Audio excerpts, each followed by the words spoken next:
ভারতের বিপক্ষে হাড্ডাহাড্ডি লড়াই, ক্লান্ত শরীর আর চলে না, দু একজন তো মাঠেই পড়ে যাচ্ছিলেন। তবুও কোচের হুঁশ নেই যে বিশেষ কয়েক জায়গায় আনতে হবে বদল।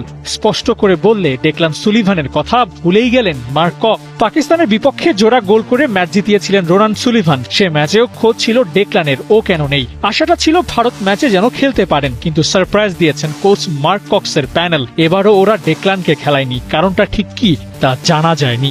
সোশ্যাল হ্যান্ডেলে সমর্থকদের সিন্ডিকেট আলাপ, দুটা ম্যাচেও ডেকলান কেন খেলেননি সে প্রশ্নটাও ওরা ছুড়ে দিয়েছে। অবশ্য প্রশ্ন করার যুক্তিও আছে। ফিলাডেলফিয়া ইউনিয়নের বয়সভিত্তিক দলে নিয়মিত খেলতেন ডেকলান। হিসেব মতে এই ম্যাচের চাপ নেয়া কিংবা প্রতিপক্ষকে চাপে ফেলার মতো সব সামর্থ্যই ডেকলানের আছে। তবুও ওকে একাদশে জায়গা করে দেয়া হয়নি। মার্ক কক্স ওকে বদলি হিসেবেও নামাতে পারেনি। কক্সের এমন সিদ্ধান্ত জন্ম দেয় প্রশ্নের, ওর দলে জায়গা করতে হলে ঠিক কি করতে হবে।